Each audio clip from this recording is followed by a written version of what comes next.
Jack Catterall defeats Harlem Eubank via technical decision after a brutal head clash in the sixth round. Then it gets stopped at the very start of the seventh round. I do agree with the stoppage, to be honest with you, but that's also because I'm absolutely knackered, to be honest with you. And I wasn't exactly entertained during the fight. I think it was clear to see it was starting to warm up, but I was starting to fall asleep during that, so I am glad that it is over like that, and it didn't go the full 12 rounds. That is what I will say. But yeah, Catterall's definitely the right winner.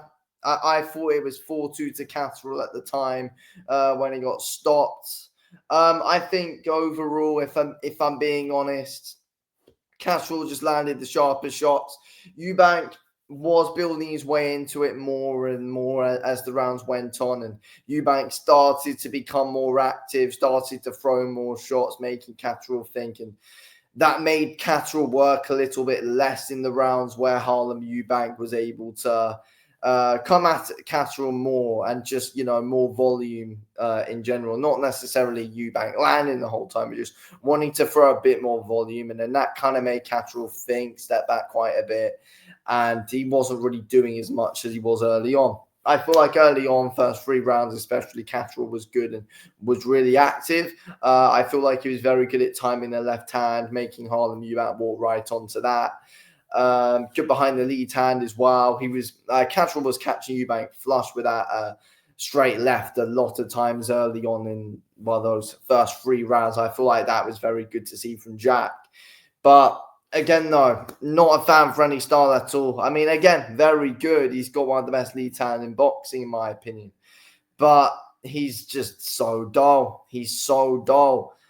Turkey Al-Sheikh absolutely slammed him as well, to be honest with you. On Twitter, check that tweet out if you haven't already. Was like Jerry versus Jerry, whatever he said, both running away. But now, to be fair, I feel like Harlem Eubank was coming forward, feinting a lot of level changes.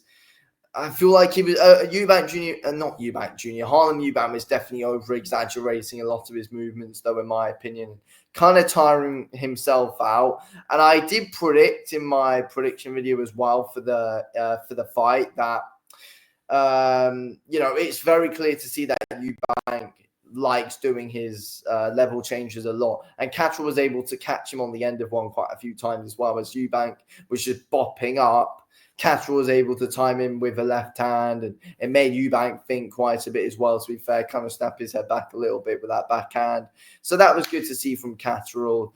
But all he really had in that fight, Jack Catterall, was that jab, that lead hand, and that straight left hand. That's all he really had, and was moving off quite nicely. I mean, to be fair, Catterall was on the front foot for most of the for quite a bit of the fight early on, but then Harlem came back forward, trying to back him up. But again, Catterall just doesn't really mix up his work too much. He's very smart with how he picks his moments, and when he picks to throw the straight left, and when he picks to lure you in with that lead hand, and when he picks the jab, he can pick you off well with it. But again, there's not really loads that he mixes into his game, really. I feel like it's the jab, the smart lead hand, and the straight left from Jack Catterall. That's really it. I think from Harlem Eubank, again, he's limited and very clearly not a world-level fighter. Catterall is a world-level fighter, 100%. Is the IQ of a world-level fighter. But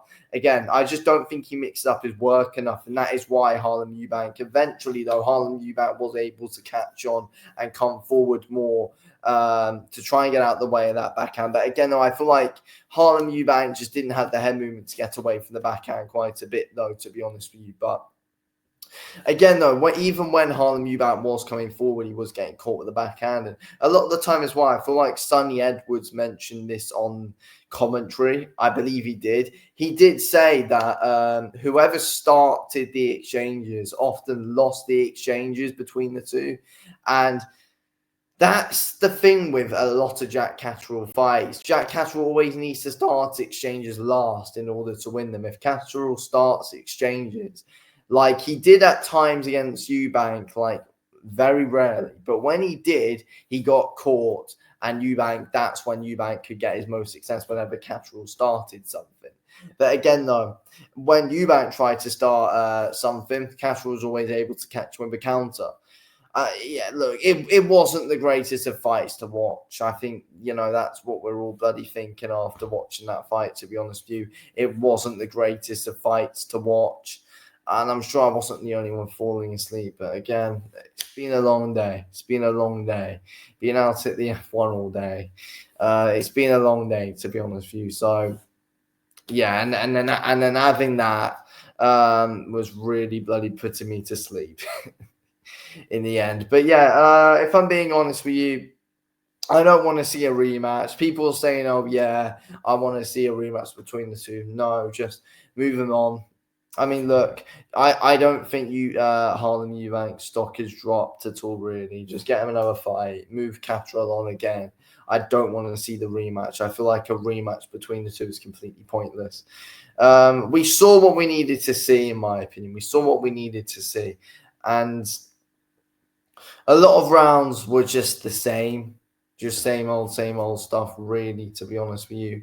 With both guys, having very, similar attacks, especially Catterall not mixing anything up. It's always the same thing with him. And with Harlem Eubank, it's always dip, level change, bop in with a decent, high volume combination. And yeah, then come back. Yeah, again, it just wasn't the greatest fight to watch. But again, I feel like Catterall did show that he's a level or two above Harlem Eubank. I feel like that was clear to see when watching it. Yeah, that's my thoughts on the fight. Catterall wins the technical decision. Anyway, I'm going to wrap this one up here. Thank you all for watching, and I will speak to you in the next one.